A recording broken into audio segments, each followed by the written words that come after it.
Assalamualaikum warahmatullahi wabarakatuh. Selamat datang kembali di praktikum Software Engineering. Pertemuan sekarang kita akan membahas mengenai masih desain sistem. Cuman untuk sekarang ini tuh kita akan membuat DFD atau singkatan dari Data Flow Diagram. Sebelum kita masuk ke praktiknya, kita kenalan dulu nih tentang DFD. Tentunya kita review sedikit ya tentang SDLC. Jadi di SDLC itu ada planning, kita bikin perencanaan terkait proyeknya gitu. Terus kita ada tahap analisis. Di tahap SDLC ini tuh kita analisis nih kebutuhan penggunanya apa, kebutuhan sistemnya apa gitu. Lalu ada tahap perancangan atau desain. Ini tuh dari hasil analisis yang sebelumnya, meliputi perancangan diagram atau perancangan tampilan aplikasi gitu. Lalu ada implementation, di mana implementasi dari sebuah perancangan gitu menjadi suatu kode. Terus ini ada testing. Testing tuh diuji hasil implementasi yang udah dibuat. Apakah sistem tuh udah dibuat sesuai dengan langkah-langkah sebelumnya gitu, seperti perancangan, analisis, planning. Terus ini ada terakhir maintenance. Maintenance proses merawat sistem agar bisa terus diberi update, terus biar nanti digunain secara terus-menerus. Nah, ini tuh prosesnya pasti dilakukan secara berulang gitu. Apalagi nanti itu kalau misalkan ada update ya di dalam sistem kalian. Itu yang kita ulas kembali mengenai SDLC. Nah, untuk sekarang kita akan membahas mengenai masih perancangan, yaitu desain. Nah, diagram kelas kita sudah bahas, use case juga sudah, ERD juga udah minggu lalu. Terus DFD, nah yang sekarang kita akan praktikan tuh yaitu DFD. Cuman kita ulas lagi sedikit mengenai ERD, pertemuan lalu yang udah kita praktikan. Dimana ERD ini tuh digunakan untuk perancangan database ya. Terus nunjukin relasi atau hubungan antar entitasnya yang dilengkapi dengan atribut-atribut secara detail. Nah, untuk DFD itu sendiri yang akan kita praktikkan sekarang yaitu gambaran dari alur informasi nih mengenai aliran data yang berjalan pada suatu sistem. Nah, penggunaan DFD ini tuh dilakuin karena banyak alur kerja yang sulit digambarkan dengan deskripsi kata. Jadi digambarkan dalam suatu diagram yang memperlihatkan suatu aliran datanya. DFD juga punya tingkatan yang digunakan sesuai dengan kebutuhannya. Nah, kita bahas beberapa tingkatan dalam DFD atau data flow diagram. Namun sebelum kita membahas ke tingkatannya, kita cari tahu dulu DFD itu tuh sebenarnya untuk apa fungsinya. Gitu. DFD itu untuk apa? Yang pertama, mendeskripsikan alur data. Jadi DFD ini tuh gunanya buat menggambarkan bagaimana data tuh mengalir di dalam suatu sistem. Nah, dengan DFD ini kita bisa ngelihat bagaimana data tuh diproses dari satu tahapan ke tahapan yang lain, dari input hingga output gitu. Ini bantu kita memahami bagaimana sistem tuh bekerja, sehingga nantinya tuh lebih mudah untuk analisis atau mengembangkan sistem tersebut. Nah, yang kedua ada mengidentifikasi input dan output. DFD juga gunanya untuk mengidentifikasi data yang masuk dan keluar dari sistem ya. Input tuh kan informasi yang diterima sistem, sedangkan output itu tuh hasil yang dihasilkan setelah proses dalam sistem tuh selesai. Jadi dengan kita paham input dan output ini, kita tuh bisa ngastiin nih bahwa sistem menangani data dengan benar dan sesuai gitu dengan kebutuhan si penggunanya. Nah, untuk nomor 3, menentukan ketergantungan antar proses. Jadi, secara singkatnya atau intinya dalam suatu sistem itu setiap prosesnya seringkali saling berhubungan. Nah, dengan DFD ini bisa ngebantu kita ngelihat keterkaitan antar prosesnya.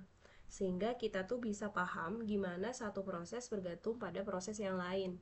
Ini tuh penting ya teman-teman agar sistem tuh bisa berjalan dengan lancar dan efisien gitu. Serta nantinya tuh bakal menghindarin masalah seperti proses yang terhambat karena ketidakseimbangan antara aliran datanya gitu.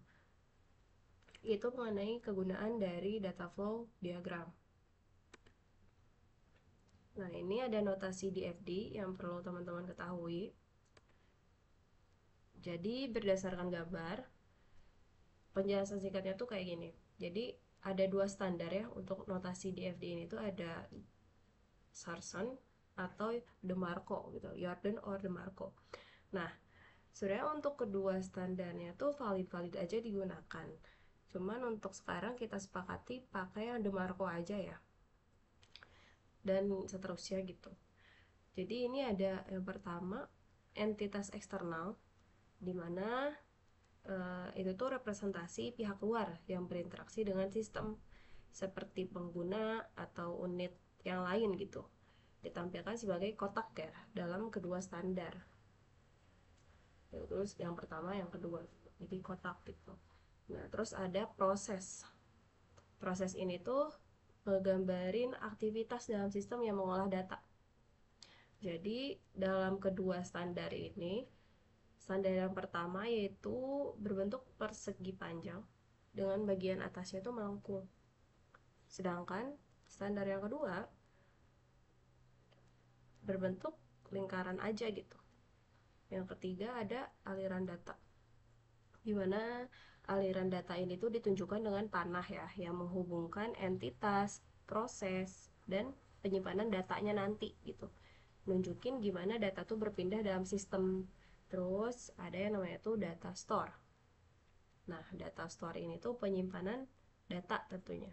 Jadi kita nyimpan informasi yang digunakan oleh proses tuh di data store. Dalam standar yang pertama berbentuk persegi panjang dengan garis di salah satu sisinya ya. Sedangkan yang ini berbentuk dua garis sejajar aja gitu. Jadi sebenarnya kedua standar ini tuh punya perbedaan dalam tampilan simbol aja, tapi fungsinya sama gitu dalam menggambarkan aliran data dalam sistem. Untuk kedepannya mungkin kita sepakati aja ya, kita pakai yang standar yang DeMarco. Nah, sekarang kita praktik. Silakan akses Draw.io melalui browser dan kita akan membuat DFD. Silakan teman-teman untuk akses Draw.io. Nanti akan loading.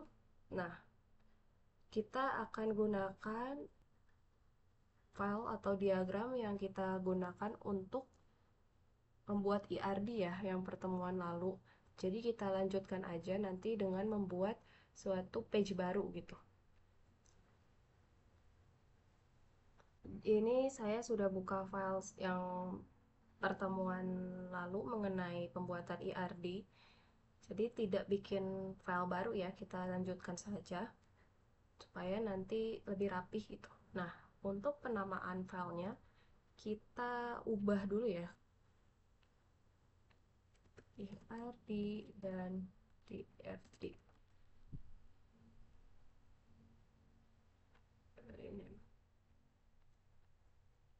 Kalau udah diubah, kita di bagian bawah kalau misalkan teman-teman lihat di sini ada page 1. Nah, ini tuh bisa ditambah nantinya beberapa page, misalkan di page selanjutnya kita akan membuat DFD, page selanjutnya apa-apa gitu.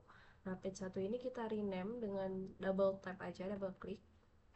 Lalu ini namanya IRD. Rename. Nah, kita tambah aja page 2-nya dengan DFD. Jadi teman-teman, DFD itu tuh banyak tingkatannya ya, sesuai dengan tadi pengertiannya. Jadi tingkatan yang akan kita buat yang pertama itu DFD yang paling dasar, yang namanya tuh diagram konteks.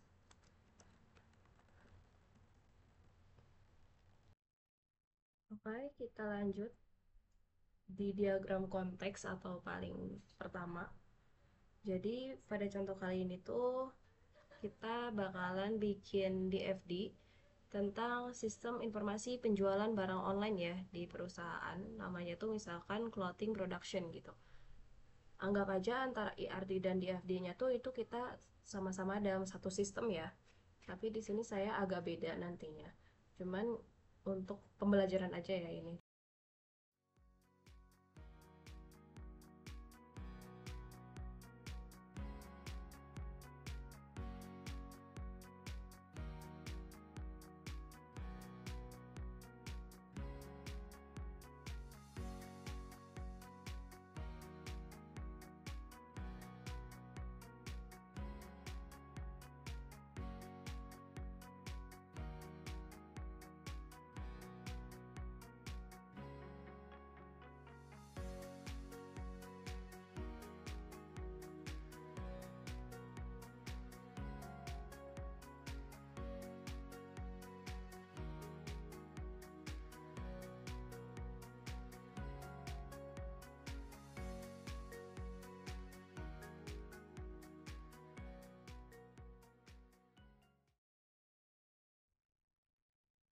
Nah, ini adalah DFD level yang pertama, maksudnya level yang paling dasar, yaitu ada yang namanya itu diagram konteks. Ini tuh untuk sistem informasi penjualan barang online di clothing production ya contohnya. Jadi ini ada entitas eksternal di mana ada pembeli. Pembeli berinteraksi dengan sistem untuk melihat detail barang, melakukan pembelian dan pembayaran gitu. Lalu ada entitas eksternal admin, yaitu mengelola barang, pesanan, dan pembayaran dalam sistemnya. Proses utamanya tuh sistem informasi penjualan barang online ini menjadi pusat yang menghubungkan pembeli dengan admin, di mana dengan aliran data dari pembeli ke sistem itu tuh mengirimkan data pembelian dan pembayaran. Kalau misalkan dari sistem ke pembeli, itu tuh memberikan nota total pesanan dan nota pembayaran gitu. Terus dari admin ke sistem, kita admin mengelola barang, pesanan, dan pembayaran. Lalu dari sistem ke admin, mengirim laporan data pemesanan dan laporan pembayaran.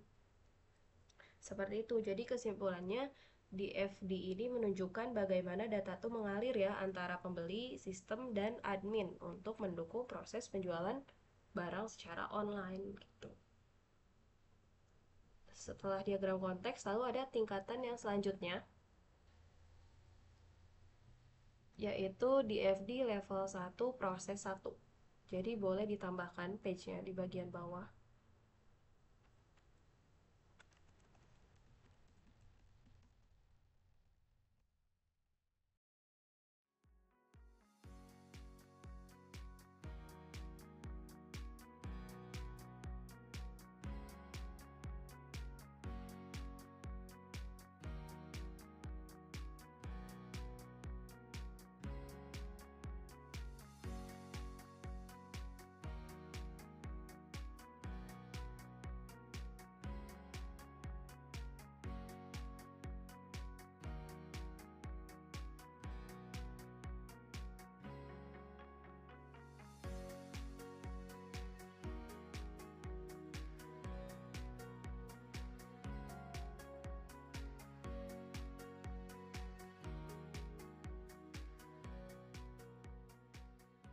Ini adalah DFD level 1 proses 1 yang menjelaskan alur pendataan barang dalam sistem ya.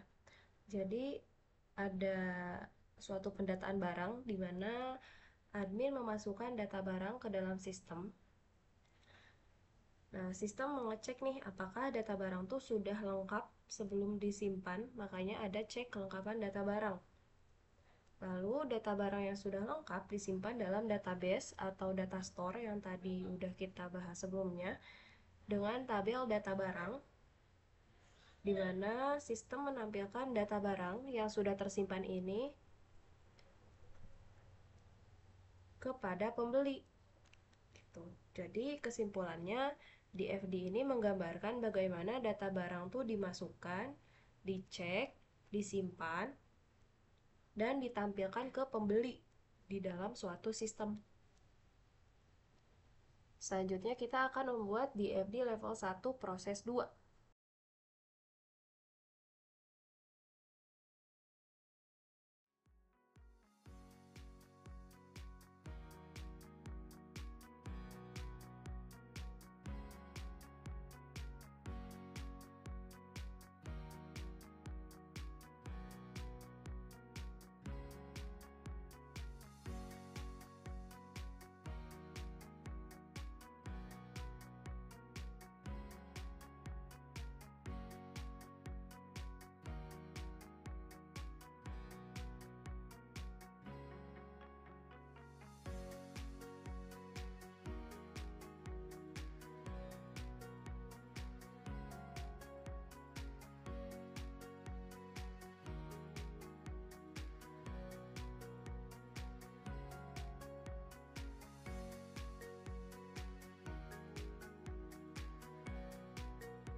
Ini adalah DFD level 1 proses 2 yang menjelaskan alur pemesanan barang dalam sistem.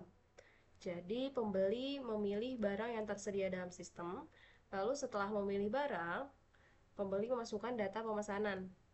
Data pemesanan kemudian disimpan dalam suatu database dengan tabel data pemesanan. Jadi untuk pembelajaran aja ke depannya teman-teman antara tabel atau penyimpanan yang ada di sini itu sesuaikan dengan IRD kalian masing-masing nantinya kalau misalkan kalian mengembangkan suatu sistem gitu. Untuk yang IRD dan DFD ini tuh saya agak bedakan dikit ya soalnya tidak ada data pemesanan juga gitu di dalam IRD yang sebelumnya gitu yang udah dibuat. Jadi nanti ke depannya teman-teman sesuaikan ya. Nah, data pemesanan yang masuk akan dibuatkan laporan untuk admin nantinya yang bernama laporan data pemesanan. Lalu sistem menghasilkan nota total pesanan berdasarkan data pemesanan. Nota ini diberikan kepada pembeli sebagai bukti pemesanan. Oh iya, ada informasi juga bahwa nantinya tuh kalian kalau membuat suatu DRD, DFD atau merancang suatu laporan tentang proyek atau pengembangan perangkat lunak, kalian tuh harus konsisten ya dalam penamaan aktor atau pihak eksternalnya terutama atau usernya gitu. Contohnya, di sini tuh kalian mau namain pembeli atau user atau customer atau apa gitu. Nah, di sini saya tetapkan sebagai pembeli. Biasanya user gitu, biasanya customer gitu atau pengguna. Jadi harus konsisten ya. Sesuaikan dengan sistem yang dikembangkannya gitu. Mau pakai apa gitu. Nama aktor atau pihak eksternalnya. Jadi gitu ya untuk di FD level 1 proses 2 ini tuh kesimpulannya nunjukin gimana sih proses pemesanan barang dimulai dari pemilihan barang oleh pembeli hingga pembuatan nota pesanan dengan laporan pesanannya nanti dikirim ke admin. Kita selanjutnya akan membuat TFD dengan tingkatan pertama atau level 1 proses yang ketiga. Untuk proses yang ketiga ini tuh hampir sama dengan proses yang sebelumnya, di mana bedanya proses yang ketiga ini tuh kita akan menjelaskan alur pembayarannya dalam sistem gitu. Jadi boleh kalau misalkan dari proses 2 udah selesai bisa kita salin aja. Lalu kita tempelkan di dalam proses yang ketiga.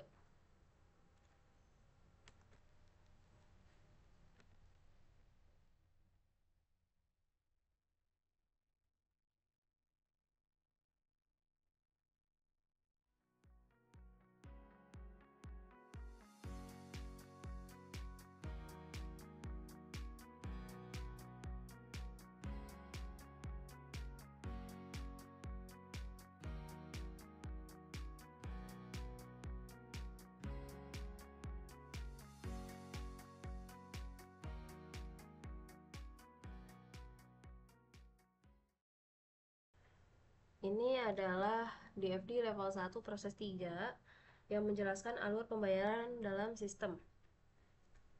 Secara singkat, pembeli itu melakukan login sebelum melanjutkan ke proses pembayaran, di mana sistem itu memverifikasi data login gitu dan menghubungkannya dengan data pemesanan. Nah, pembeli memasukkan informasi pembayaran di input data pembayaran ini tuh, seperti metode pembayaran, jumlah yang dibayarkan, dan lain-lain gitu. Nah, data pembayaran yang disimpan di dalam inputan tadi akan disimpan ke dalam suatu database dengan tabel data pembayaran. Lalu ini ada 3.3 laporan data pembayaran, di mana sistem mencatat data pembayaran dan menghasilkan laporan untuk admin. Lalu ada 3.4 nota pembayaran. Jadi setelah pembayarannya itu berhasil, sistem menghasilkan nota pembayaran yang diberikan kepada pembeli sebagai bukti transaksinya gitu. Jadi kesimpulannya di FD ini tuh menggambarkan bagaimana pembeli itu melakukan login, memasukkan data pembayaran dan akhirnya mendapatkan nota pembayaran gitu dengan laporan pembayaran yang dikirimkan ke admin. Itu untuk DFD level 1 proses 3. Selanjutnya akan kita bahas terakhir mengenai DFD level 2.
Nah, ini adalah DFD level 2 ya, yang menjelaskan lebih rinci gimana data barang tuh dikelola dalam sistem.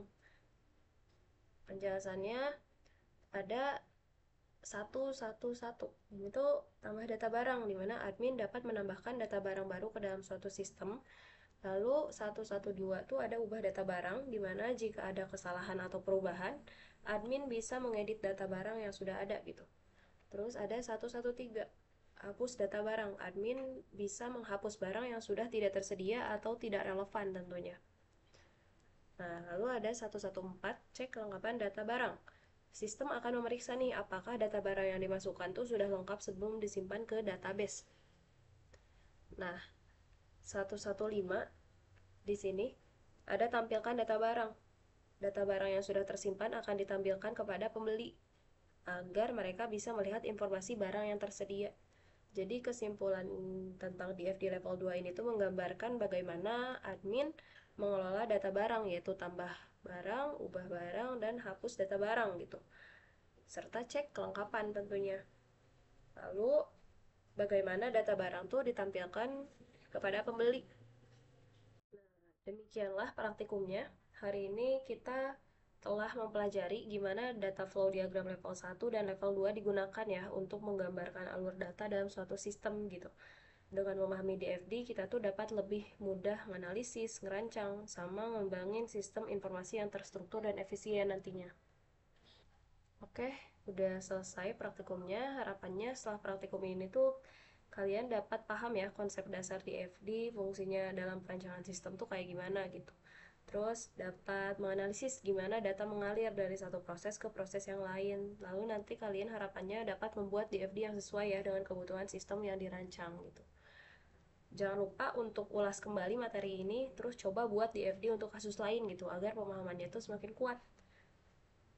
Terima kasih, sampai jumpa di praktikum berikutnya. Wassalamualaikum warahmatullahi wabarakatuh.